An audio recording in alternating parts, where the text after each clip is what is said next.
Wow, I just got off a 1 hour and 30-minute Zoom call with Mr. Ruben Kanya. Ruben very kindly jumped into our community and he walked us through medium-term rental strategy for the insurance world. And the cool thing is about this is that we had a room, 50% Americans, 50% people based in the UK. And the tactics that he shared, everybody can use. So wherever you are in the world, if you are looking at the 30-day stay plus, and especially with the insurance companies, this is one not to miss. This is 90 minutes of pure gold, and I'm going to clip it and I'm going to add it in because I want everybody to see this. So Ruben, thank you so much for allowing me to do so. Thank you to everybody that took part in the call. I know how much they got out of this, and I'm excited to see what your takeaways are. Please leave them in the comments, but most importantly, let's go and implement them. Right, without further being said, let's flip over to the Zoom call with Mr. Ruben Kanya. It's such a pleasure to be here. And what I do is I just surround myself with, stand on the shoulders of giants, right? Like having Mark here, Dave, he's been on the pod constantly just extracting knowledge. That's why I have the lab coat because, it's an experiment. And there's a method to the madness. There's a proof of concept, and what I love to learn is proof of concepts, and then go deeper and deeper. And it's not anything like I said. There's a proof in the process. So my goal is to learn it from those proximities, everything, and be able to go deep. And that's what I've been able to do, and still learning in the midterm rental insurance niche that I've gotten a chance to really dive deep in. But that's me in a nutshell, and I do love unconventional methods of doing things. I think it allows you, in order for you to be able to identify that, you have to have a change in paradigms, and I love to go deep into those rabbit holes and find a thing that can work for us and then help others do the same. So just give us a little breakdown of your portfolio right now. How many properties do you have that you are doing on a medium-term rental basis? How many of your properties are you doing on a short-term rental basis, and everywhere else in between? Yeah, so we own half a dozen properties, but we'll manage up to just a dozen. Then we have a national network that we launched with the help of Boostly of 30 plus properties. We're 90% occupied in this midterm rental insurance niche. The only time we do short-term rentals, and again, I'm a short-term rental, I should say, baby or graduate. We use that as a hybrid, and now we just go all in and work directly with these insurance companies. And it's one thing to, like I say, to get one booking. I think if we've been in the space long enough, we've probably gotten an inquiry, but the goal is how do we continuously get them over and over and over again? And that's kind of the rabbit hole slash a method and framework that I get a chance to experiment in daily and get a chance to see others in my community win, as well as we've kind of taught the model with our network with a bigger purpose, of course, because there's strength in numbers, which I'm looking forward to talk about, especially for those of you guys who have more than one property or have a network or a management. So for everybody who's not aware of, can you just sort of break down when the MTR strategy became popular in America and Canada, and just very quickly explain what it is? Because in the UK we have it the same, but we don't call it MTR. Yeah. We had a good chat about that last time, right? About the methodology, but the concept is the same, right? So midterm rentals is another form of saying a 30-day plus stay, right? When we think of short-term rentals here in the U.S., I can speak on what I know. It's 30 days or less. So you have multiple guests, you got aka Airbnb or short-term rental, right? That's more or less the concept. Multiple guests. Again, you can charge a premium for it, as you should. But I always thought, how can you have your cake and eat it too, right? And so with that model, they're furnished accommodations. Transient guests are coming in for multiple different reasons. And what we ended up falling into is the midterm rental niche. But most people who know the midterm rental niche are thinking, or at least what's most prevalent at this time, is the travel nurses and the professionals that are coming in and they're staying for 30 days plus, etc. And that's fine. But we went down, a layer deeper in order to be able to tap into, less turnovers, less headaches, and more money. And it's so funny because I feel like I'm like on a late night like show of like, hey, do you know that there's a strategy out there that does that? But that's really what we wanted because I don't want to say we've been burnt down, but we talk a lot about return on investment, and but I like to talk about return on peace of mind as well, right? And of course, doing the math. Part of the reason why I wear the lab coat is because I'm always doing the math. Before, you guys might know it was bigger pockets, and I was looking at, oh, okay, like traditional rentals, 1% rule, etc. And then the same asset type, which I love to talk about, can be looked at very differently, right? You can look at one single family home, one can see it as a long-term rental, one can see it as a short-term rental, one can see it as a mid-term rental, and we see it in the lens of a mid-term rental insurance niche. So to give some context, Mark, and for everyone here, is what is mid-term rental insurance exactly? So here in the US, and I'm sure very similar wherever you might be watching this from, is we have homeowners have what we call the primary residence, which is where you live. You have a home insurance that you pay. If you have a mortgage, it's baked in. So typically you're paying a premium either monthly or annually, and it's baked in. It's required because the mortgage company that lent you the money wants to make sure that the home is insured should something happen. Now, when we talk about these instances that happen, they're not as extreme as you might think. We're not talking about floods, or it includes floods, it includes fires, it includes trees falling on a home, but it doesn't have to be actually that serious. It usually means if it is water damage. I had a gentleman that came and maybe had his washer kind of was unhooked properly and it just created a bunch of damage on the floor. Need to rip out the floors, etc. So we're talking about those kind of things where when you're a homeowner and you have an insurance policy, what happens is you now are eligible to tap into what we call loss of use or additional living expenses or coverage D. So if you look at your home insurance policy, wherever you are, you might have this depending on if it's a primary residence or not, or an insurance. If it's a rental, you'll see it's loss of rent. So it's not the same thing. What you want to look at is the loss of use, because that's what we tap into, and these insurance companies are actually paying on behalf of the family to relocate them into a furnished accommodation. And the thing is, these insurance companies are like $1 trillion industry. They have the money, and for them, this is the biggest thing, is what is their alternative? They don't really have a less costly alternative than you. You're actually become a deal to them, because I always like to use the case study, right? And you probably heard me say this many times, is if there's a family of 5 with 2 dogs that need to relocate, the hotel is not ideal. They don't have a dining room, they don't have a kitchen, etc. They don't have a backyard where the dog can play. So even if they were to go the hotel route, the lifestyle is not the same. And if you got to relocate for 3 months, and renovations actually end up always taking longer, where do they turn to? Where are the options? Well, there's not that many options because most people are doing Airbnb, so the calendars are not available. But those who know and are aware of these databases and optimize their properties effectively are able to get these inquiries from these insurance companies that will then increase your profitability and occupancy, where you can get booked by a premium. So that is the niche that we've tackled in, and this is why we're geeking out about it.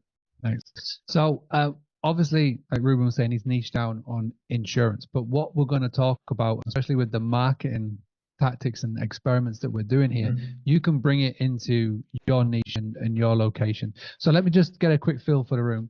Thumbs up or thumbs down. Who is already adopting what is known as an MTR strategy into their business? 30-day plus. Thumbs up, thumbs down. So we've got thumbs up, thumbs middles. Fantastic. Okay, fantastic. So you already understand the process. Now, first thing that I would love for you to talk about is how you tackle the listing sites. Most obviously Airbnb.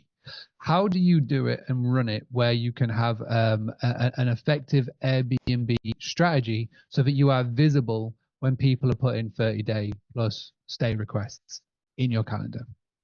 Yeah. So the biggest hack from today, because I truly believe that if you're on Airbnb, it means you have furnished accommodations.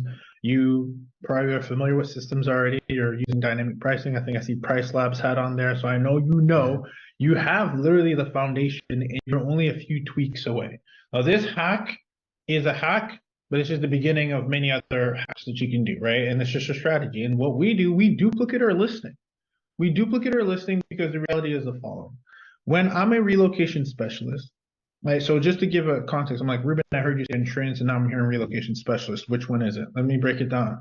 If you're working with State Farm, Allstate, Farmers, those are some of the big insurance companies here in the US. They're not the ones, right? If Mark's family is displaced, they're not the ones saying, hey, Mark, no problem. I got you, brother. I'm going to go ahead on Airbnb or Furnish Finder, and I'm going to go and find something for you. They don't have time for that. They're big companies, very similar to corporate. It's like having a headhunter. So what they do is they'll work with temporary relocation companies whose job is to do just that. Now, the reason why that's critical is that those companies have relocation specialists, and there's two ways that you can basically have a family find a furnished accommodation for temporary housing. Number one is either the insurance company will say, hey, listen, or the relocation company, I should say, right? I use those interchangeably, so just keep me honest. The relocation company might say, hey, listen, go ahead, find something. And when you find something, we'll have the insurance company reimburse you when you find something. Which means that if I'm the family member and I'm looking for my family, I'm like, guess what I'm doing? I'm going on Airbnb, I'm going on Zillow maybe, and I'm looking for furnished accommodations. I'm not typing that in, but I'm looking for furnished housing. And so that's one way to do it. The alternative is the relocation specialists themselves, they have a database, so it's in your best interest to live in their database, and there's many, and I know I'm talking to the chat GPT king over here, so I'm not even going to try to mess around, but I'm sure Mark you are well equipped here for Mark to show you how to do that, and I've done it multiple times. To say, find like properties in this city, or properties, find like temporary housing relocation companies like blank in my city. Blank could be like ours here is at ALE Solutions. You get a bunch of lists, you want to make sure you live in their databases. The reason why you want to make sure you live in their databases is because they like to go there first, because they know that these homeowners who have furnished accommodations know that they understand their business. Because their alternative is they have to go on Furnish Finder and Airbnb, and they have to pitch themselves. And believe it or not, a lot of homeowners who are not aware of this, or investors, I should say, who have furnished accommodations will be like, is this a scam? You're going to pay me? I've never heard of you. You have a family you're relocating to stay in my home? Scam, missed opportunity, right? So one of the things we can do is when we duplicate our listing, to bring it full circle, is we're giving ourselves an opportunity to then be found by A, the relocation specialist, or B, the homeowner. And that in itself, team, is one of the best optimizations things that you can do, because most operators, right, if you guys are here and you have your one listing, is it's getting booked, hopefully, and it is. Here, and we just had Thanksgiving in the US, that means you had your Thanksgiving booked out, which means that if I'm a relocation specialist or a family looking last week to relocate a family for 3 months, guess who's not showing up? You are. You're not showing up because you were booked for Thanksgiving. You're booked, maybe you're already booked for New Year's. Maybe you're already booked for December. And I think naturally the question might be, well, Ruben, what happens next? And I'm happy to get into it, Mark, but I know you're doing a good job of kind of navigating the conversation. But your natural question might be, well, Ruben, what happens then with that second booking if I am full, right? And that's where I get out. let's dive down it. And if you've got the ability, if you've got things you can show on your screen, be my guest to bring it up. But yeah, let's dive into this, because this is big. And again, I think like these are the sort of things that will really separate you out, especially if you've got dates in your calendar that you know are coming up that are being booked, and maybe you're thinking, hey, can I just grab hold of a free form of booking, but it's not visible, etc. So let's dive into this and sort of like geek out on this little section, because it was really valuable. Yeah, so let's let me take a step back. So availability. So I really want to bring this point home, that if I'm searching for availability for the next 3 months and you have a booking on January 15th, but you're available between those times, and you're like, oh, I'm in a market that's slowing down, only got one booking out, and then you need to really start thinking about your lead time, right? Because I'll get to the lead time in a second, but you're not going to be available. So if I'm looking, you will not be available. And I really want to bring this point home, because that's the best, most effective thing you can do, is duplicate your listing today. Now, what happens is when you duplicate your listing today, you might say, well, Ruben, what happens if I get an actual inquiry. Well, here's the hack. You duplicate your listing, you remove instant book. That's just Airbnb, by the way. That's one of many other areas where you should exist, right? But let's cover the Airbnb because we know we love them, we hate them. It's a love-hate relationship. But let's be honest, they are still one of the most powerful OTAs. That's what people think of going first when they think of Airbnb. So we want to leverage it. And I know I'm getting brownie points with Mark on this one, but it's 100% true. We don't use Airbnb. We leverage it. We leverage it as a marketing tool. Now, if I'm going to pull up one of my listings so you can see it, but before I do that, I just want to make sure we're super clear. And maybe, I don't know if we're using this time to, if someone has a question about unmuting, we'll do it after. But I want to be clear on why the importance of duplicating your listing is so that you can be found. Is that cool? Yeah, 100%. Okay. So now so I was going to say, sorry, but just to jump in. If anybody does have a question, there is a hand raise option on here. Okay. I've turned chat off, but if you want to raise a question, just put the hand up on the little emoji. I'll bring you in at the opportunity time. Cool. So good to go, Ruben. And there's a disclaimer on if you're thinking of, okay, Ruben, how do you duplicate your listing? Airbnb actually recently took it down, the button. There used to be this was like literally 2 months ago. They had it. I don't know why they discontinued it. I don't pay too much attention to Airbnb because we're doing things a lot offline now, but that was just a thing. Now you'll have to do it manually.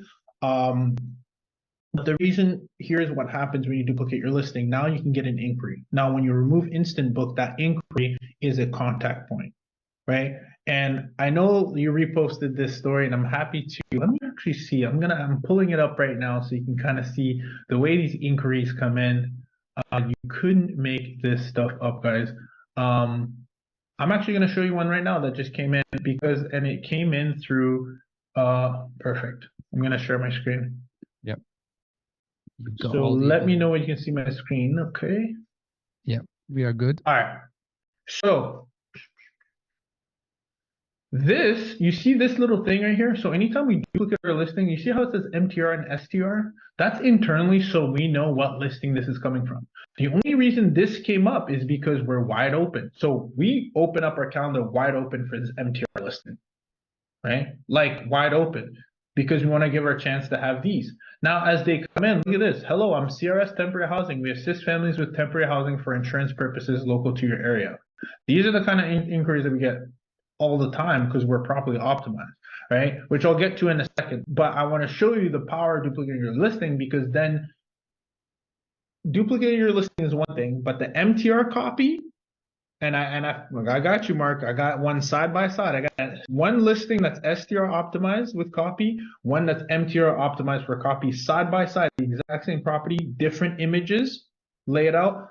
That's what you want to do because the best form of marketing, and you know this, Mark, the best form of marketing is being very direct of what you can offer to your avatar. These are families, right? So if I'm a family, if this is maybe the father, maybe the mother, what are they looking out for?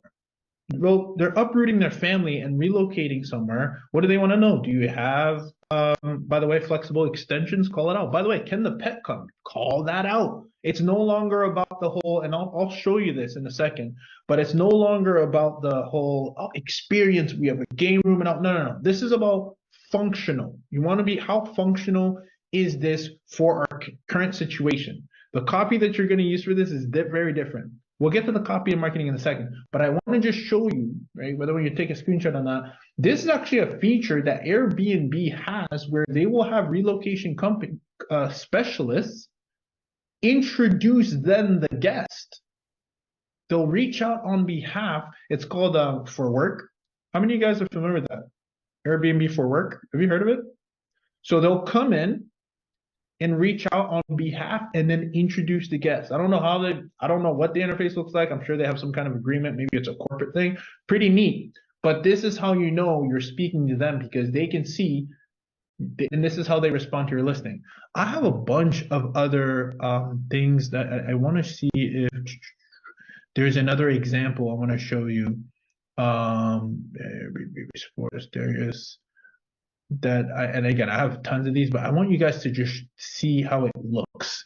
While you're finding, I was gonna say, while you're finding that, Ruben has said something really key is that when you have a listing for a short-term rental and when you have a listing for an MTR or a longer stay, it's such different copy. It really is different pictures. And again, I would even go to the extent of that. Say, for example, you're looking to get more healthcare workers, you'll get a Google Map image of where your property is, and just literally in layman's term, put an arrow where the hospital is, where your property is, or if it's like the local school or whatever it is that you're trying to target, because the sooner they can recognize how convenient, which is a great word that you use, convenient is for them. It's so different to a short-term rental stay, because short-term rental is about experience. It's about the luxury. It's about all those cool things that they can't get when they're at home. But with something like this is those home comforts and convenience that they need, and you really do need to highlight that. Yes. So again, here's another one. This is and again, I'm just showing you an example. You see this? This is another property. In-house, we name it MTR. It shows you. I'm all about showing receipts. The MTR listings work. Good afternoon. I'm trying to see if you would be interested in at least a 2 to 3 month rental that would be paid insurance company. By the way, when we see this stuff, we're foaming out the mouth and we're drooling. I'm like, oh, did you say insurance? Because this is exactly what we're optimizing for.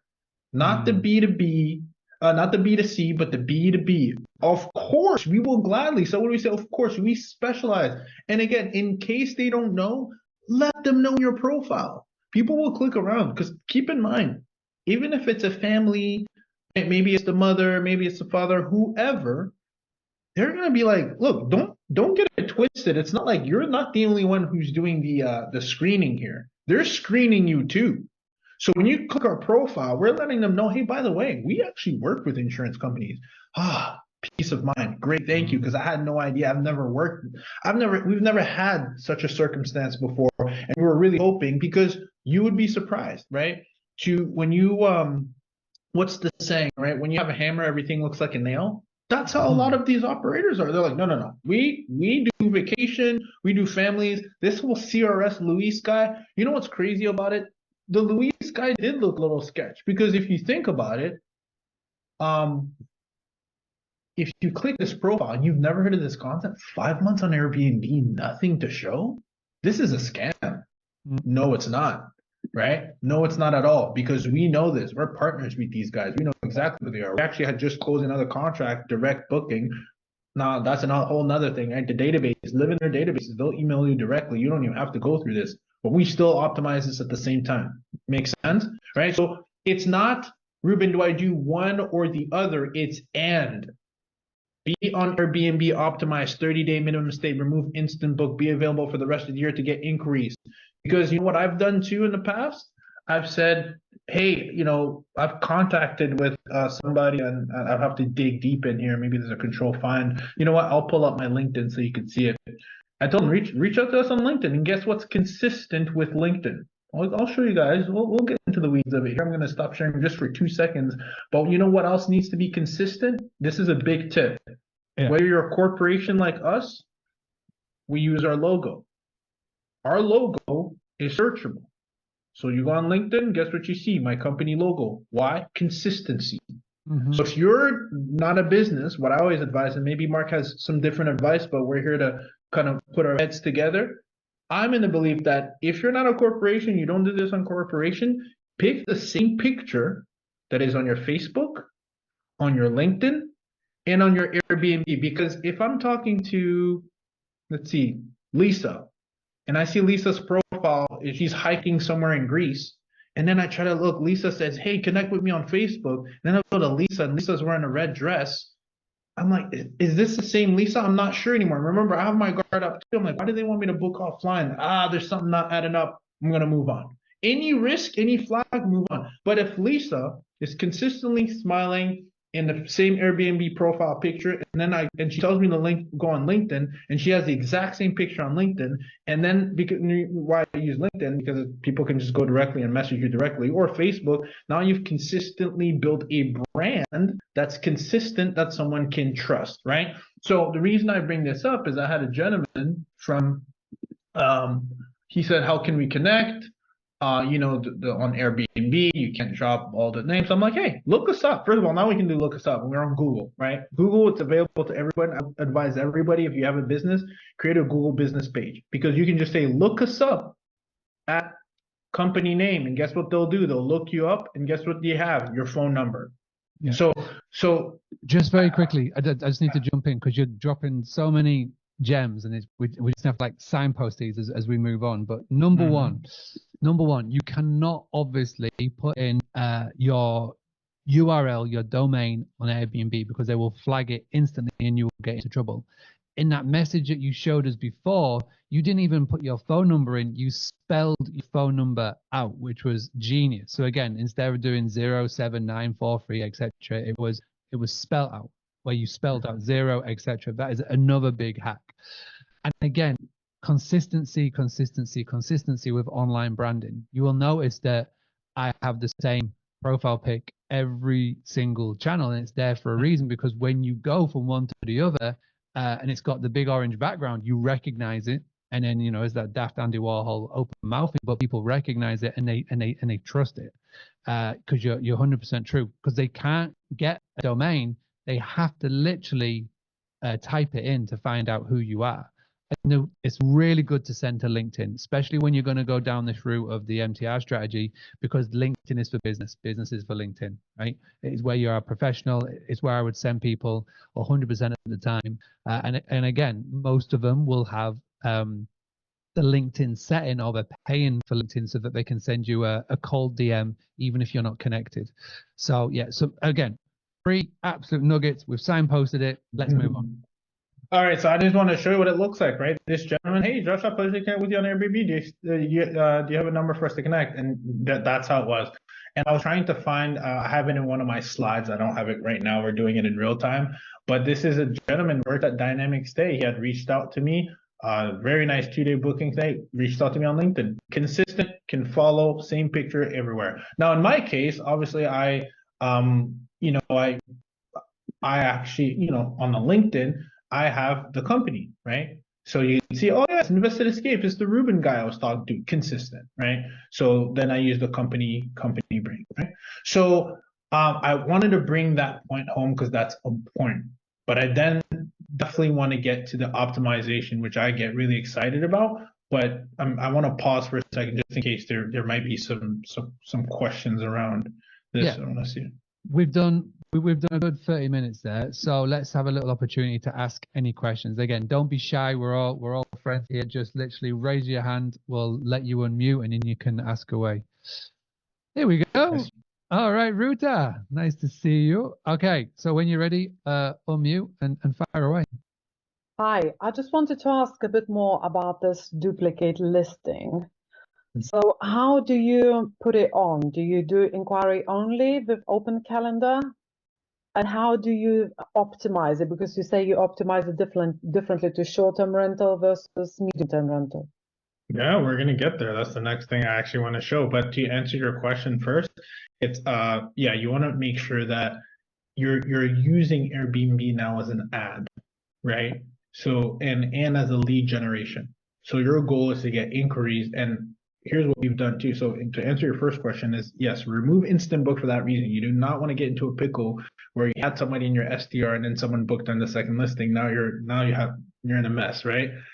So in order to avoid that, you duplicate your listing, set it for 30-day minimum, and you open it for the rest of the year. Open it wide open. Because remember, if someone is looking for a 6-month stay and you only have it open for 3 months, well, guess who's not going to show up? You're not going to show up. Right? And also, please, for those of you, I hope at this point we're all pet friendly.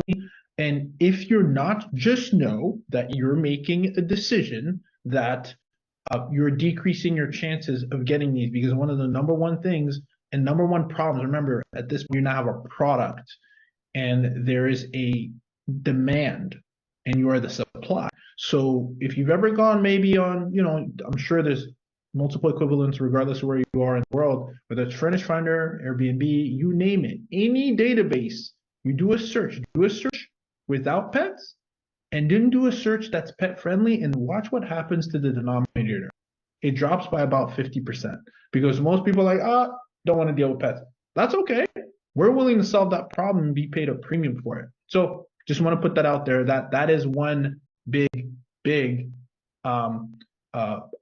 call it a necessity to offer to the marketplace. Yeah, We do oh, that's great. So go on, Rita. No, that's fine. We cater for pets, so that's fine. So Yeah. STR and MTR optimization, how do you do that? What's the difference? We're gonna get right into it. I want to do a real life example actually. Yeah, we'll do a real life example next. Lisa, is your question along the same lines of what Ruta was asking, or is it slightly different? Can we tackle this before we go into a live example? Sorry, you have to, I'm getting you to quickly move and unmute. There we go. They're slightly different. It was just about it's just a quick question really. It's probably a simple answer. But what do you normally do if you do have some small bookings in? You've got 2 separate accounts, you've got 1 or 2 in those months. What do you do with them? Perfect. Do you have more than one property, or is it just one property? Yeah. One, okay.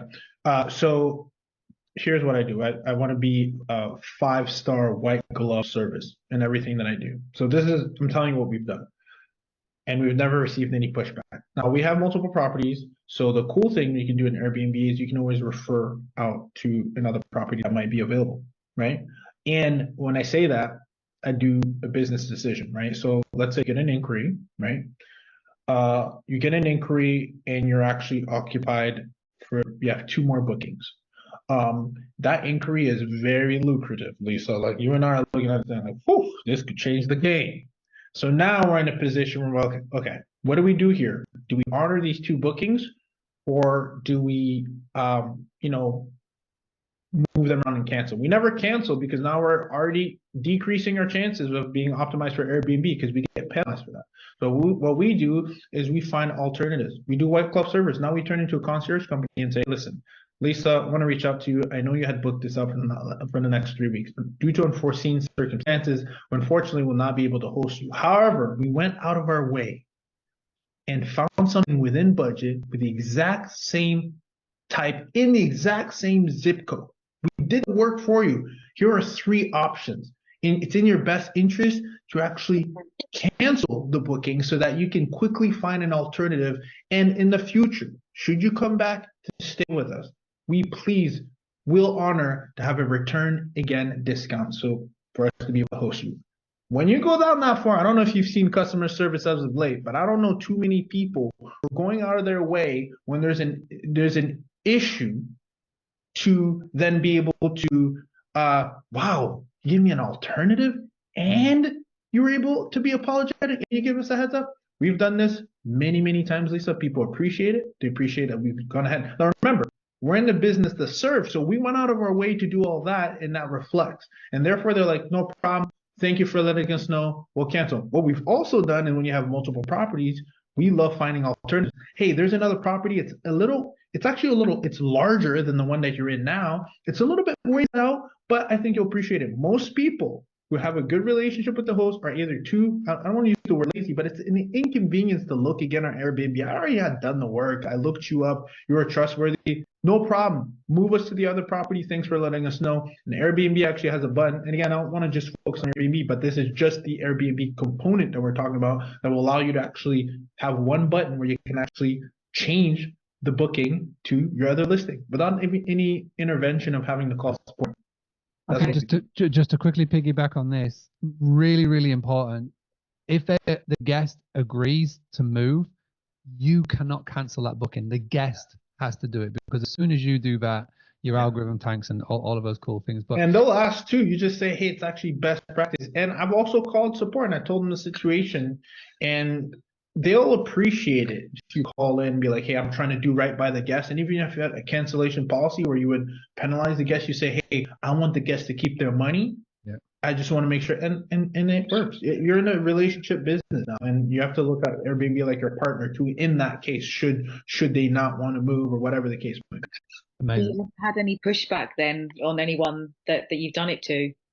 Zero. It's all about how you deal with it. Now, I'm not guaranteeing that everything's going to go smooth, right?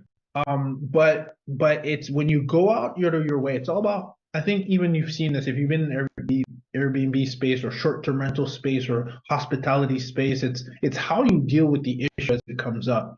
If I were to just say, hey, you know how you're supposed to stay in 2 weeks? Sorry, it's no longer available. Please find another booking. That's crazy. But if it's like, hey, listen, we know what it's like to plan a trip at this time of the year.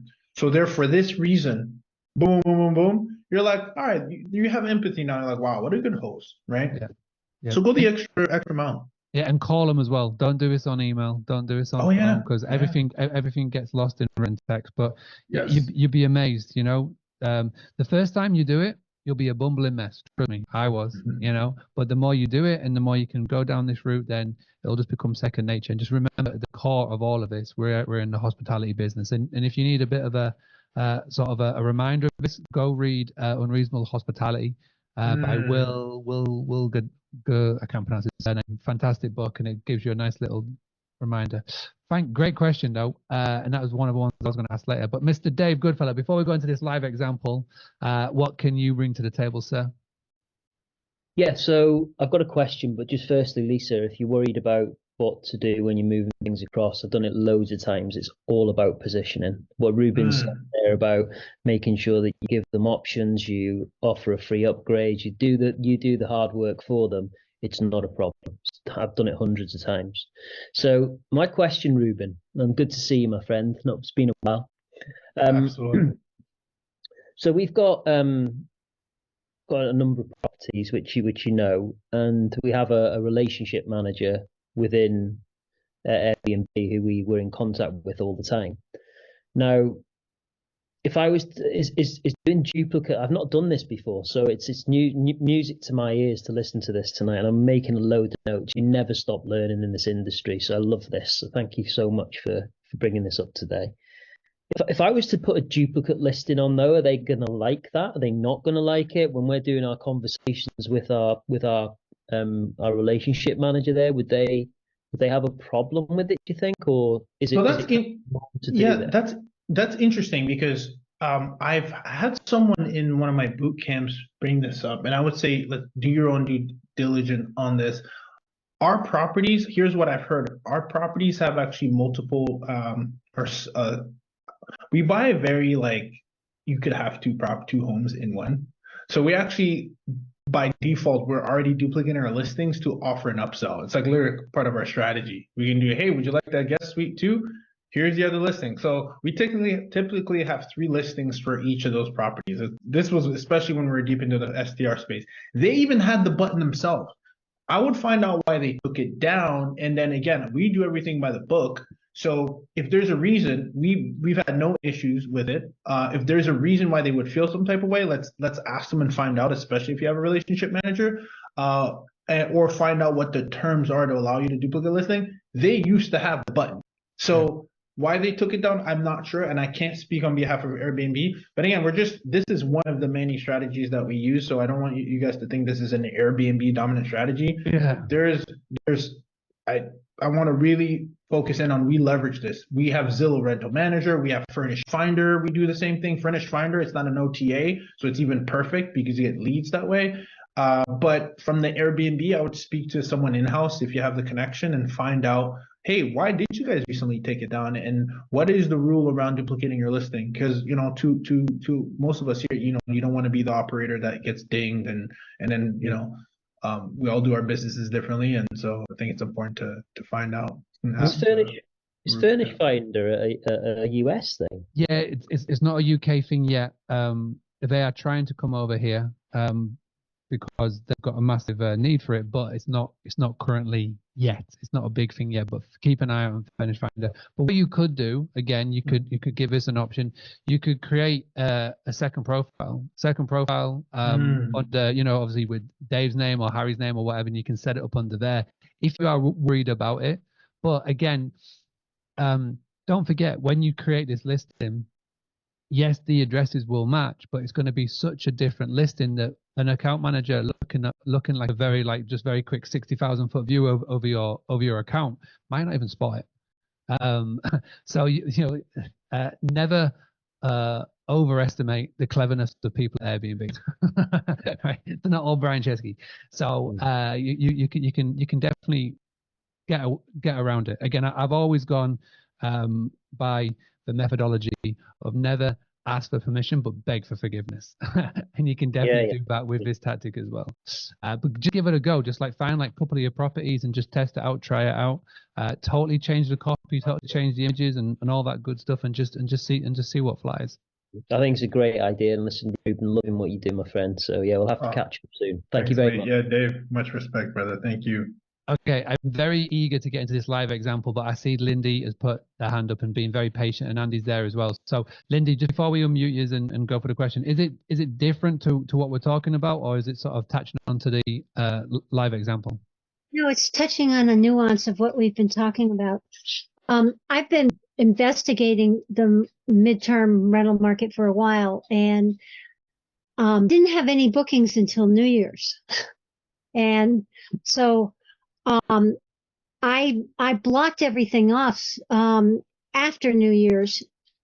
I'm wondering what happens if I duplicate my listing. If I have the original short-term rental listing, I just block off the dates. So is the go ahead. I don't know if you're finished your thought, Linda. Lindy.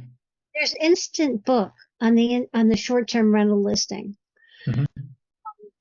And if I want to keep my place open for the options of the long term, of midterm rentals, I'm going to run into the problem that I've had this last 2 months here where, I've got this 2-day booking for New Year's and that's it. And I could have gotten somebody in the beginning of November, and that could have been here for 3 or 4 months. So, how is it if I just block off my short-term rental listing dates when I open up the second listing? That's my question. Okay, so I think I know what you're asking, and correct me, please jump in if I'm completely missing the point. But it sounds like what you're asking is you want to get the best of both worlds, and you're thinking, well, if do I need to block out my short-term rental in order to only optimize for longer stays so that you're keeping your short-term rental listing available? Is that kind of like the idea, Lindy? I'm actually thinking I'm going to do a whole lot better in the midterm rental market. Yeah. And so I'm trying to make a shift.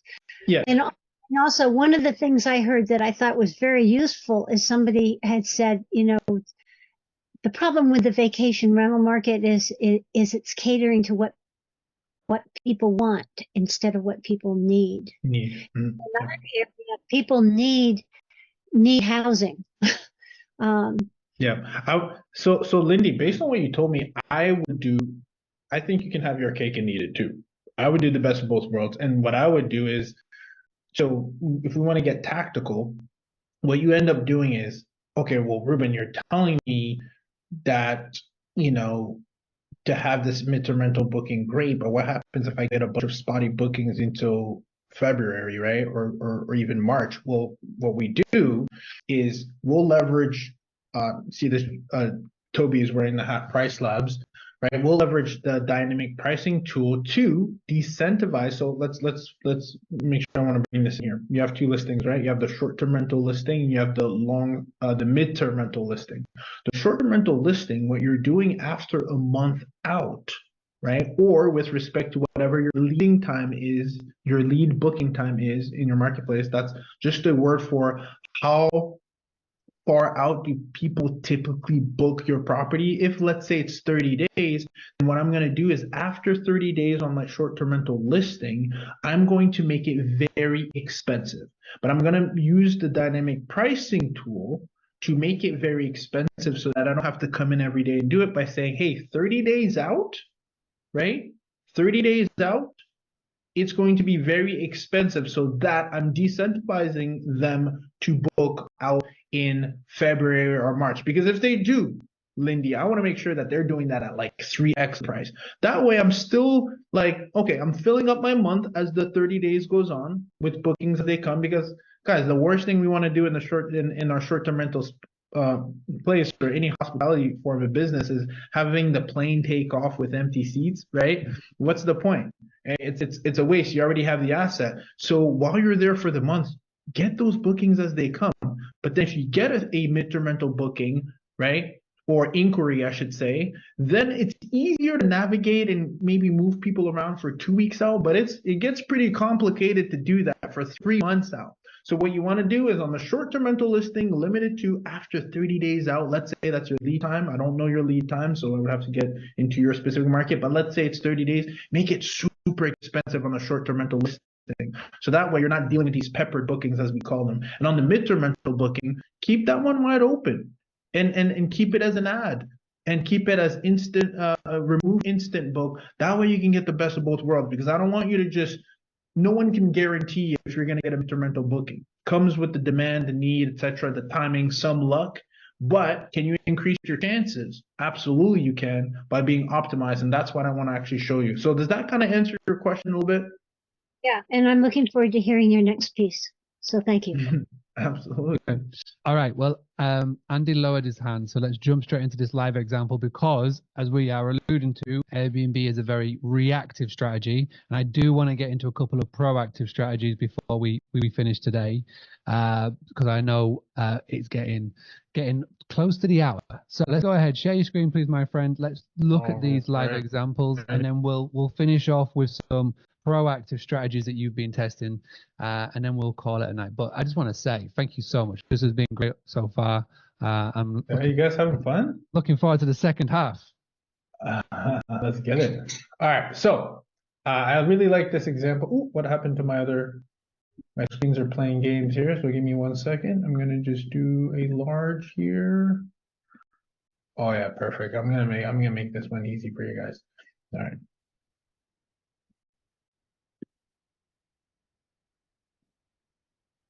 All right, can you guys see the second screen here? We've got you. Private, pet-friendly, family haven with office in ADU. So it's funny because at this part, this is what our even short-term rental looks. We just changed the name, but usually it was like Golf Haven something. It's close to the golf, but we're like, forget it. All right, we're all in. But typically, before this, actually, this was called Golf Haven. And it's true. This is 3 minutes away from a golf course. You got a foosball. We're not in the luxury market. Our model is not luxury by any means. It's just clean, comfortable, gets the job done, right? Respectable, right? But I want to kind of show you, right? Because here we're like, discover the perfect getaway for families visiting Atlanta to catch an exhilarating Braves game. This is definitely ChatGPT for sure. But it's true. We're close to the Braves, right? Baseball. 10 minutes away, the Battery, shopping, food and restaurants.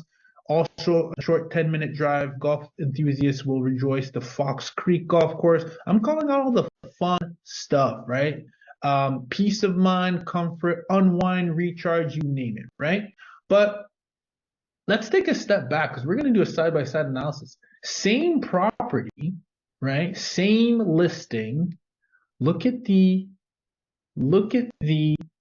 temporary stay listing. First, we're calling out that it's pet friendly. Then we're calling out that there's a private office, which is work from home, has completely changed the game, right? We see Mark, he's always in the booth in the studio. I mean, shoot, if I'm traveling, I'm even asking, you got a second monitor? Best believe we do. You see it right here? This is actually a stand-up desk. You see how we just went from experience game room to functionality? And you see how here there's the grill, chilling, chairs, and here there's the entire, we focused on the fact that there's green for the pet to run around. Mm-hmm. Like the same property. You see here how there's the living room, dining room table, and here I'm showing you that there's a Tesla charger that comes with the car. So very same property, different approach, and I'm letting you know, flexible temporary stay. So this is actually a very important piece of real estate that we waste all the time. And the thing is, Airbnb has made it even harder for us, because they're like, oh yeah, let's give these guys 2 characters. Right? It's like, really? Like every time I check in, it's like there's like less characters to work with, right? Yeah. So yeah, this is key right here, guys. Like we want to use this, and we actually just optimize for both. It's funny because I should have changed it for the interest of this, but we were like, no, we gotta just optimize anyways, right? But this is the one thing. Pictures optimized based on functionality and need, not wants. Right? So that's number 1. Yeah. Well, number 2. I'm gonna say, just it's night and day. Night and day. Yeah. Look at this. Now, this is key right here. We want to keep pushing our company. You know what? We could even do investedescapes.com. I'm pretty sure we can get away with that. At investedescapes.com. Shoot, it's the name of our company. I don't know that they do a control find, do they? I don't know. We might have to change this. But this is, regardless, this is the name of our company. At Invested Escapes, we offer flexible stays. Remember, the easiest, simplest form of marketing is being direct. No fancy words, no nothing. For those encountering home repairs and or relocation, we also work directly with insurance companies, policyholders in need of temporary housing. What do they tell us? I think this is actually from Mark's book. Right? What's the best, one of the best things that we did after I read Mark's book, Book Direct, I'm pretty sure was in that one. Do a control find of the keywords used in all your reviews, right? And then use that. That's the market. That's the language that they're speaking in. Do you remember what they said? Hey, do you offer do you offer insurance? I'm like, do we? Let them know that's what you do. Yeah. Absolutely, you have to. And think about what they're worried about. Well, the cool thing that you can do now, and obviously I wrote this book in 2022, but the cool thing you can do now is take the reviews that you've got, or take any reviews that you can see that are catered around this, paste it into ChatGPT, and it will tell you. So you don't even have to Control F anymore. Let the bot tell you. So I can't keep up with you, Mark. I'm gonna need a whole new boot camp every month just to refresh my technology knowledge. So I'm talking about what is that? This is something that Zoom do. Is that a thing? Somebody's what a time to be alive. Somebody's drawing on the screen. That wasn't me? That wasn't you. It was Zoom user. Okay, hang on a second. Who can initiate a new whiteboard in the meeting? Host only. Tell you what, we're just gonna have to live with it. We're just gonna have somebody drawing on the screen and just be done with it. Oh, what a time to be alive. I'm excited about all this.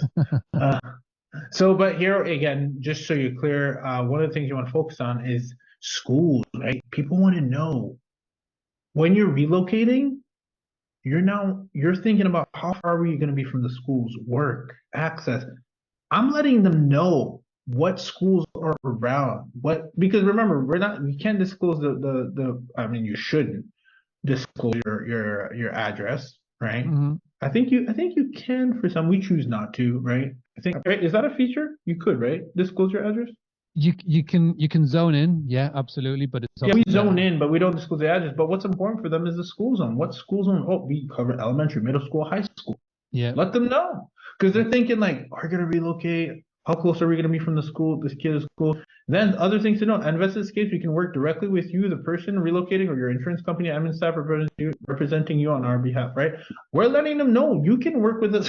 I'm sorry, Airbnb. I'm not sorry. You can work with us directly. Wink, wink, nudge, nudge. I'm letting them know, right? Yeah. That's one part of that, right? And like, if you look, compared to this, very different, right? I don't even think this is probably a good copy for even an SDR, but hey, we don't really use SDRs. We do book direct, right? And it's better on our site that Mark's team created for us, right? But here's another thing that we can't let it go to waste. And the only reason why I actually haven't even refined this a little bit more is because I don't even let you have more than this kind of text. So we're like, or else I would have added the word insurance in here, but I'm like, we got grandfathered in, just keep it. But we're letting them know, we're the property managers. They want to know of Invested Escapes. I'm dropping a name here again, logo. I'm letting them know what we do. Families nationwide, provide corporate housing for professionals and families for short-term and mid-term stays. I'm letting them know. It's so important. Let them know, right? So those are, I want to stop here for a second because I know I kind of covered a few things, but I think if you think about the keywords and you look at this, sorry, I'm trying to figure out how to go back now. Yeah. Sorry. You good. Oh, there it is. Open up a new one. Yeah, you good. These are, when I say you're only a few tweaks away, you really are, guys. Like real estate, prime, picture placement, description, and if you do control find, you will see there's a lot of keywords that we use here that are strategic, right? Just a quick, I was just going to say, sorry, just quickly in the Zoom, thumbs up, thumbs down, thumbs middle. Can you see you doing this within your setup? Yep. Fantastic. Yeah, Ruta, did that answer one of the main questions that you had in your mind when you were asking about this? Yeah, fantastic. Andy, I know you've got your thumbs up, fantastic. And you've got your hand up. So let's, Ruben, if you're cool, let's get Andy's question in, and then we can move on, my friend. Sure. Go, Andy. Go. Just real quick, and I guess that it depends on the area too. So when you, like, if you do co-hosting or if you're managing a property, I know they're a little bit more lenient where I live with short-term rentals. When with long-term rentals, you need to be a broker to legally manage a property for somebody, but they're more lenient with short-term. How does that work with mid-term? Yeah, sure. So you might want to check, right, your area, right? Because I think that's more of a state rule. We're licensed in Georgia. If you're going to hold on to security, there's laws about that, right? We do have security deposits when you book direct. There's laws around that. So I would be very, I guess I would ask that question to maybe call it a closing attorney, or I would get legal advice just to be sure. I don't want to give any kind of legal advice that changes in from state to state. I'm talking about, I mean, even in Georgia, right? So under 90 days for Georgia, there's a tax. After 90 days, there is no tax, right? So little things like that, you can go on Avalara, I think, or just speak to a professional for your specific area. But it's a good call out, especially when you start getting direct bookings and you're writing contracts. And are you a co-host or a property management company? I think being very clear and doing your due diligence on what's required in your state or country or region is part of the business to take. Right. Great. Okay. Thank you. Appreciate it. Great answer. We don't want to be getting sued on here. So. Yeah, no, it's a business. Absolutely. Yeah, absolutely. Dana, let's go with a great question. Hey, I had a question about your pricing strategy for the midterm rentals. I saw between the screens that you had a slightly different price, and you had mentioned price labs. Do you optimize that through your dynamic pricing, or do you let it kind of be dictated by your insurance contracts? That's such a good question. Okay. That's a very good question, Dana. Great question. So what we do on the short-term rental side, we use price labs. On the mid-term rental side, we don't. We use one fixed price because we're actually, what we do is we charge a premium. So we'll be like, hey, like this is the price, and like we're happy with that. Like if you can, now you could say, Ruben, I actually want to do dynamic pricing on your long term. Yeah, by any means do so, because maybe you're factoring in December and et cetera, and you want to make sure you're charging a premium. So you can do both. We have multiple listings. So we're like, our MTR one is just a marketing play for us. It's not really, because most of the time when they inquire and they're like 30, 60 days, I'm like, can we take this conversation offline? And we don't even really use Airbnb, honestly. Now at this point, we just have direct email marketing. And they find us in their database, which I'm happy to talk about. Our Furnish Finder, you have the email there, you call directly, you basically send, we do contracts, and we like wires. Just wire us the money, will you? Because even there, Stripe's got to charge me 3%, right? Like, I don't want that Stripe fee. Yeah. Send me direct.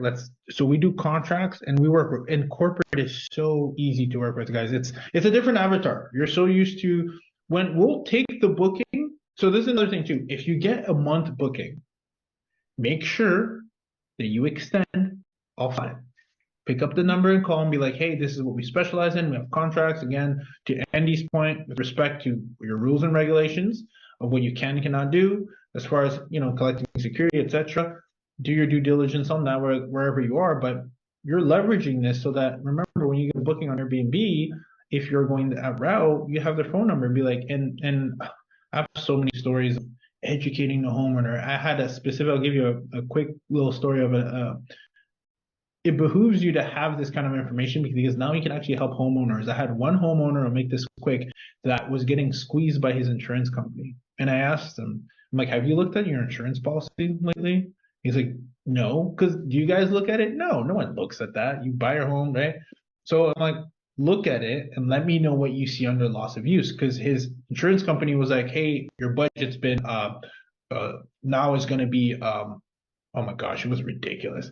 It was like $140 a day. And I'm like, dude, are you kidding me? This actually was one of this property in this is a really nice neighborhood in Georgia. And I'm like, dude, there's no way.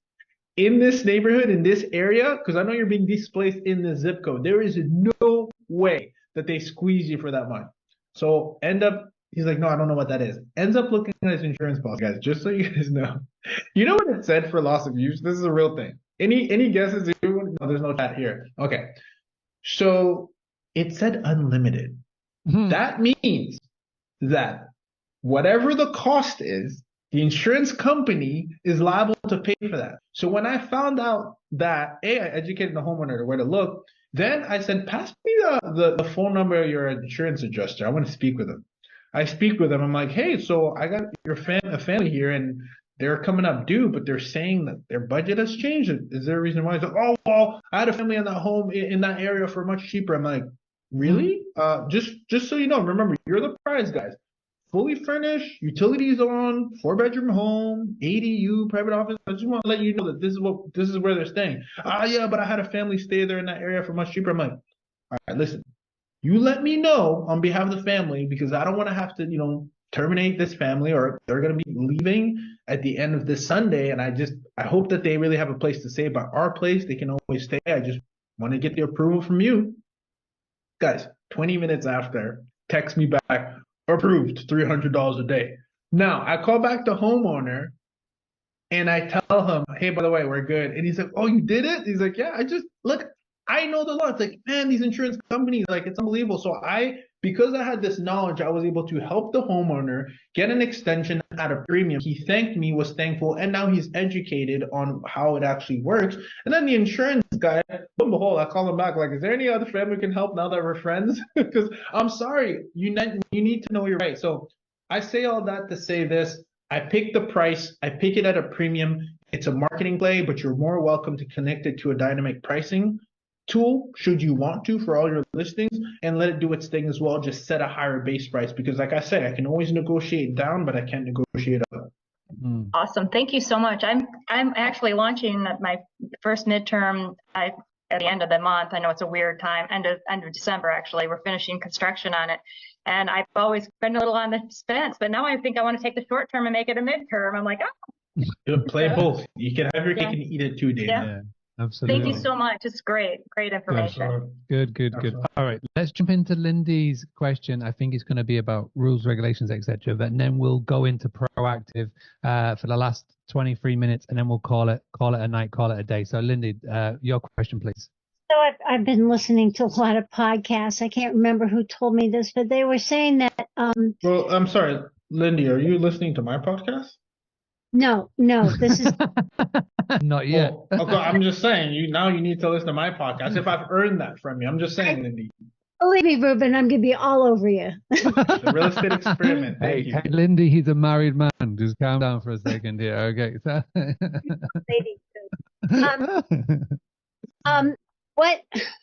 What they were saying is that when you get into the midterm rental market, that doing security deposits is a real pain. The money has to go into an escrow account and then you have to give it back. And there's just a whole lot of bookkeeping and transferring. And then there's the arguments about whether or not, you did these damages, so I'm not going to give you all your security deposit back, and people get all angry. So the way they get around that is that when you come to stay at our place, you are joining a club, and there is a There's a membership fee to be a member of this club. And it's treated like a move-in fee. So my first person that I had, I said, okay, you want to be here. There's a $400 move-in fee, and then there's the monthly rent. And it works really fine. Wow. It seems to get around all of the nonsense of anything that might be a potential contentious headache. I love that. Thank you for sharing that, Lini. Is that a refundable membership fee, or is it actually just an upfront fee? It's an upfront fee. And the nice thing about it is if somebody's there a week or 5 months, and the room needs to be repainted, or you need a new mattress, you have it high enough so that you can take care of those expenses. Yeah. I like that a lot. That's awesome. I like that. I might. I can see the brain thinking. I can see it. All right. So to finish off with, we've got 20 minutes of your time, and this has been fantastic. Let's finish off with a couple of proactive marketing tactics that you've been testing, tweaking, experimenting with, and have had some cool results, please. Yeah. So one of the ones that is major for us, it's actually pure psychology. It's when you're in these databases. So one might ask, okay, Ruben, get into database. Like if you're here in the US, the good ones like ALEsolutions.com, right? So it means that you go on ALE Solutions, you enter your property in the database, and then they'll reach out when they have something, right? But that's one way to do it. And I'm gonna say two things, because one of the ways that they'll reach to get in contact with someone is that they'll reach out to you. And once they do, there's two things we like to do. All right. So I want to actually write these down so that I don't lose my train of thought. One way is like when they reach out to us, there's a very specific way that we respond to them. But I want to give you both, right? Kind of almost like the inbound, and then I want to give you the outbound strategy. So the inbound strategy is when they reach out to us, great. We save their information, put it in the database, right? So our database is growing constantly for this specific reason, because when we reach out to them, we always like to call. That's where I get the most data. But if you're not a caller, it's okay, all right? To each everyone's own, right? But what you can do is be very direct. I think we're in a culture where I think maybe we're afraid to ask for what we want, but there's a way to ask for what you want by asking for what they need. And so you ask for what they need because we're in the service business. So it's not like, hey, I have properties, can you fill them up? No, it's, hey, are you looking to relocate anybody in my X specific area, right? And how can I help? Now, being very direct is key, because then you give them options, right? I do this in real estate all the time. We always do make two offers, because when you make two offers, people pay attention to what the offers that you made them. Right? It's a weird psychological thing. It's like, oh, forget what I think. I've been served two offers. I got to pick two. So I like to give two offers. It's when I reach out and I say, hey, is there any family that you're looking to relocate in X specific area? Name your marketplace. And if not, right? So the option number one, you tell me. If not, could you please forward this to one of your colleagues? This is key, because people need to be told what to do, right? It's like this. It's like the realtor that says, hey, let me know if you're interested in buying a house. Too passive. Be direct. Who do you know that's looking to buy a home now? That's a more direct approach rather than passive. So you want to be very direct. Do you have a family that's currently needs to be relocated here in this specific zip code? Direct, not passive. Don't ever do this. Let us know if there's a family. That is the most passive way to write copy, right? Now, the second part is the most important, because by nature, these are small teams that work together. That when you ask the second question, you're kind of coaching them to forward the email to somebody who might be in need. And when they do, we get this all the time. Hey, got your email from Mark. I actually do have a family that's willing to relocate. So that simple call to action, now what happens is now I have Mark's info, and I had Mark in my database, and I do the exact same thing with Mark. And now you just exponentially grow your database by having a very, very direct call to action. that's actionable and you're giving them guidance. That is how we've grown our database completely. Very quick one. What tool, CRM, are you using to create or collect your database? So it's interesting because my team uses HubSpot, which I don't know how to use that. It's very fancy, but there's actually one that we use for quite some time, and that people, I don't know if people know this. I'm a Chrome extension nerd, kind of. Nerd is too much credit. Maybe I like enthusiast, right? Google Streak. If you have a Gmail, Google Streak, you can add a Google Streak Chrome extension and it will do the trick if you're like a little bit overwhelmed, etc. Right?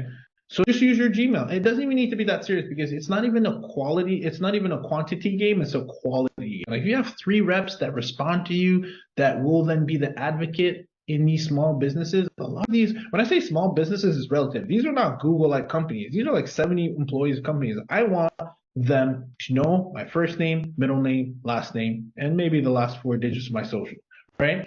Because the goal is for them to be talking about me during the coffee break. Hey, by the way, I'm trying to place somebody in Georgia. You should talk to that company, Ruben, that guy from Invested Escapes. That's what we're constantly doing, right? Oh yeah, thank you, Mark, for doing that. Google Streak is super simple, guys. It allows you to just maintain a database. It's like a CRM built in Gmail, and everybody has Gmail, right? That's pretty international, right? Yeah, Am I very international. Very international. Okay, cool. Yeah. I'm cool because I don't know. People still using Yahoo? Is that what we're doing? No. I'm a Gmail guy, but that's the inbound strategy. So inbound strategy is when they do reach out, I like to call or. Remember, ask them for permission too, whether you're doing this on the call. By the way, is it okay for me to reach out to you periodically? Ask for the permission so that you don't feel you're spamming them. Maybe your guilty conscience is gonna be like, oh my God, I'm spamming. That's not the case. You're actually helping them. No one has ever said no. Because you know what they do for a living? Remember, this is not State Farm, Allstate. What they do for a living is they need to place families in multiple cities. So if you tell them, hey, by the way, what help if I just kept you top of mind, they'll be like, yes. Now I'll give you another hack. that I learned, because what I do, guys, like I said, I ask questions for a living. So what I do is hey, by the way, like how do you guys look for us? It's such a simple, some of the best questions are some of the simplest ones. How do you find furnished accommodation? Like just ask the question. Well, they said, well, we look into the database. We'll look at XYZ websites, etc. Right here, if you're in the US, Zillow Rental Manager, Furnish Finder, etc., corporate housing by owner. But then we'll look into our emails. Well, natural path of progression is, how do you search your emails? Well, do you have a hot sheet? I don't ever make the assumption that I know what they're talking about. What's a hot sheet? That's actually one of my best lessons. Don't ever make an assumption. Yeah, I know what that is. No, you don't. No one knows. Everyone has a perception of what something means. Always say, please enlighten me. Tell me more. Hot sheet is basically it's like a brochure, etc. So then I ask the question, like, okay, so do you want me to attach the hot sheet to the email or include the property details in the email? It's like, Ruben, do both. Put property, area, city name, and subject line, say temporary housing, midterm rental housing, furnished, pet friendly, whatever you want to put in the subject line, so it will pop up in their control find. Included in the body as well. You can use MailChimp. We use MailChimp too. I forgot about that. MailChimp is a good one. MailChimp, because it's a one-to-many. So I'm sorry, that's an autoresponder, right? There's a difference between CRM. So you ask me CRM, I give you CRM, but autoresponder is MailChimp, HubSpot, and what was I saying? Oh, so include it in the subject line. Be very clear. So if you're in Austin, Texas, say furnished accommodations in Austin, Texas.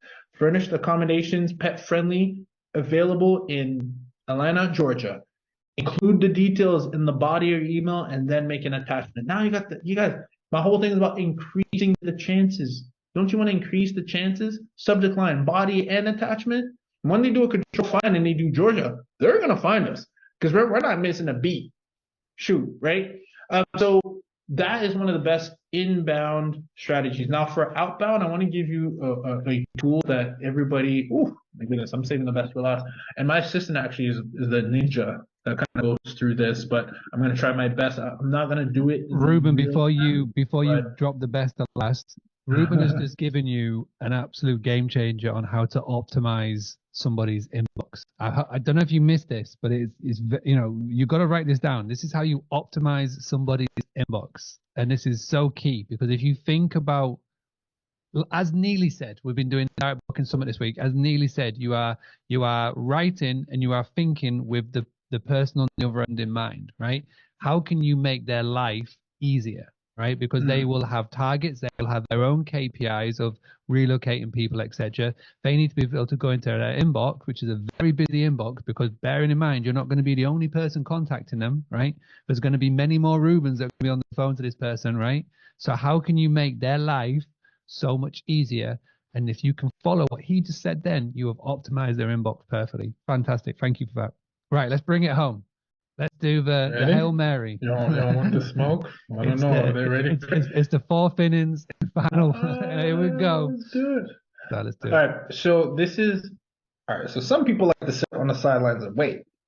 I'm not that guy. I like to go get it, right? So I'm actually looking here. What I'll be able to do is pull it up. We'll be able to do it in real time. We'll find out in 2 seconds, because I don't know if my assistant actually does this now, but it's the same concept. So, but let me show you something. I want to go and get the deals, right? And so people are like, Ruben, how do I get their contact information? Where do I go? Where do I begin? Guys, you just saw someone was drawing while I was talking on Zoom, right? It's time to embrace technology and just grab it by the horns. I've never said that before, but it felt kind of cool. That's so American of me. I'm not even American. Any guesses? I'm actually French. I'm European, and I just said the most American thing. Grab it by the horns. You have lost that Frenchness, my friend. You have lost that Frenchness. You guys, can you see my screen? Yeah, you're good. You're good. Okay, first of all, wherever you at, like does everybody have LinkedIn? Like, please don't tell me they shut down LinkedIn. Like, this is a global thing. Maybe, do they have that everywhere? Yeah, LinkedIn is. Sorry. Because it's a good database for companies, corporations, right? So this is an example, because ALE Solutions is one of the biggest #1 temporary housing relocation companies in the US, right? We all have equivalents. So just ask Google, ChatGPT, and then do this. Come in LinkedIn and look these guys up. Speaking of small companies, 6K, tiny. But guys, look at this. They're literally handing this on a silver platter. And this isn't even the best part. I'm just showing you, like, as you're going through this.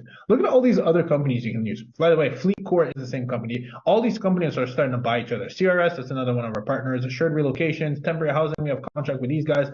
They're just never ending. And you know what happens? I bet you if I click these guys, they're going to show me more of the same guys. Gals, show all. Oh God, they're making, guys, I think you have no excuse these days. The success is just us. Look at all this, and I didn't even type this in ChatGPT. So that's one thing. This is easy peasy. That's not even the point that I'm trying to make here. The point I'm trying to make is the following.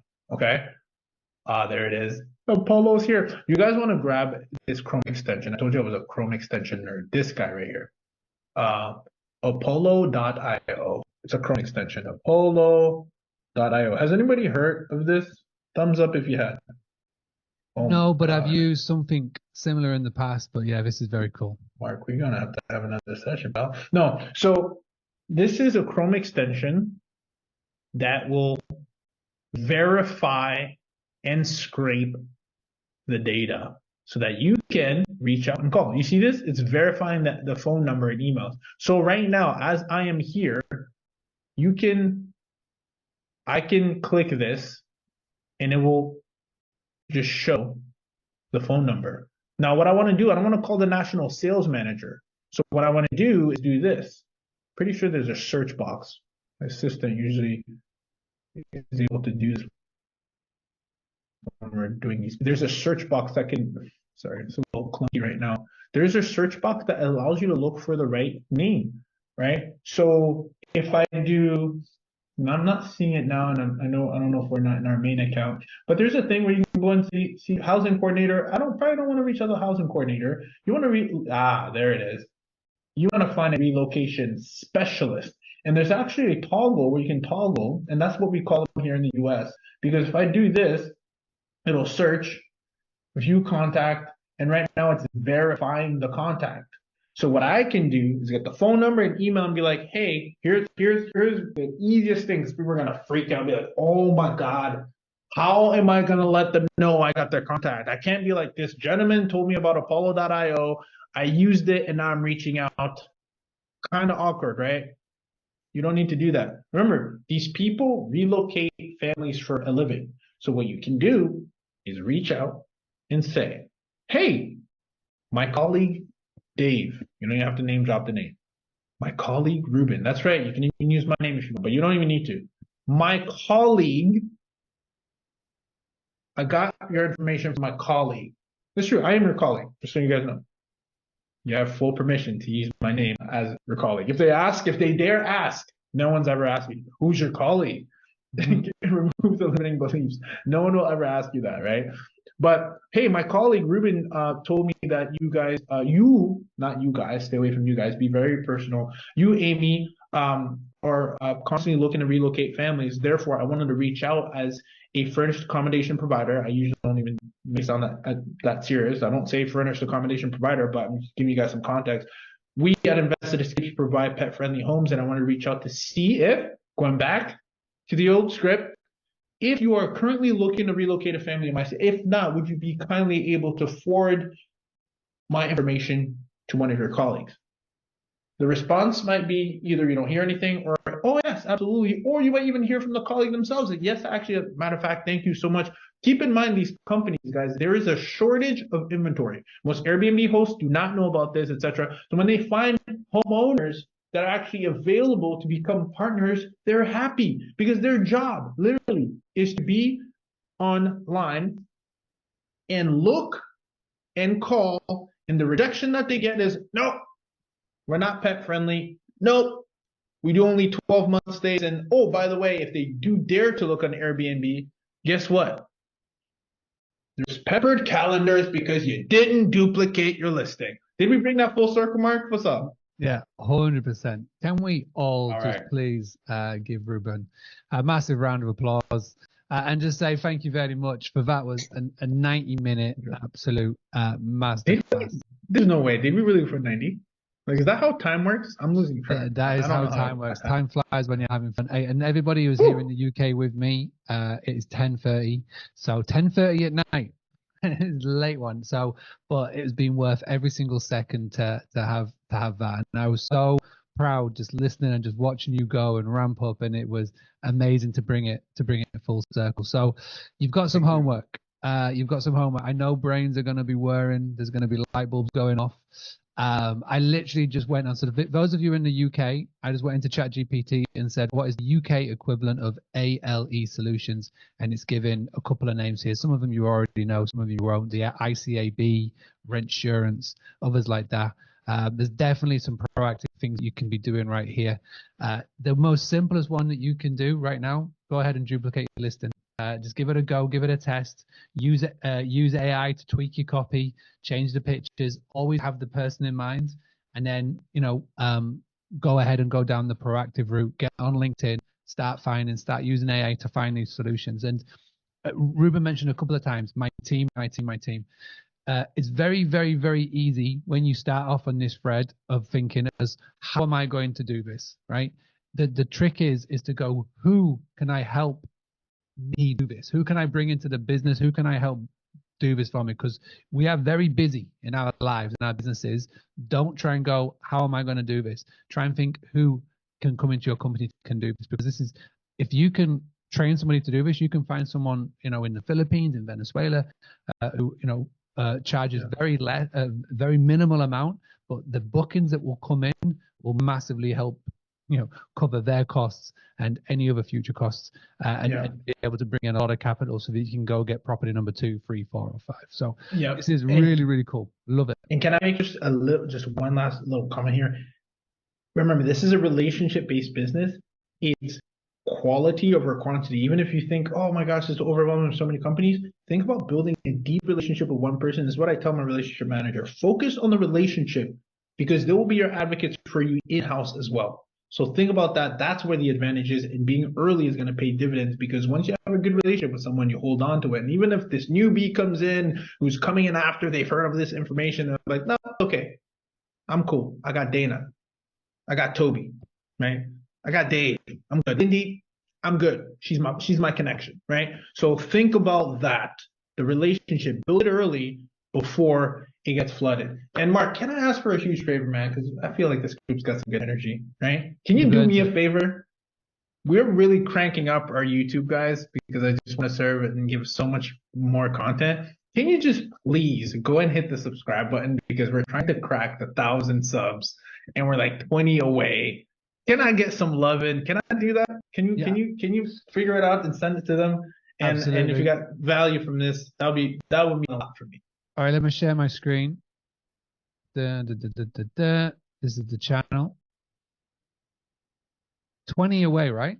Yeah, man, quit playing with me. Come on. Instagram. Instagram. We've got 16. Apart from me and you, we've got 16 on here. So guys, drop me some love, please. That's the only favor that I ask. And if you got any value. If you didn't get any value, don't subscribe. Everybody got value, trust me. So real estate experiment, go and tap that in on the YouTube. Yeah, it's been phenomenal to watch the growth, and I'm excited for your 2024, my friend. All right. Thank you so much for your time. With that being said, everybody, you go ahead and subscribe. I'll send up links. I'll do all the cool things like I did yesterday. I'll do it tomorrow morning because I'm going to collapse into bed any second now. So we will do that. I'll get all the links out onto the email tomorrow, and I'll see you back in the summit tomorrow. But yeah, Ruben, that was unreal. Thank you. Thank you so much, everybody. Thank you. Have a good all right, night. all have a good night, good morning, good afternoon.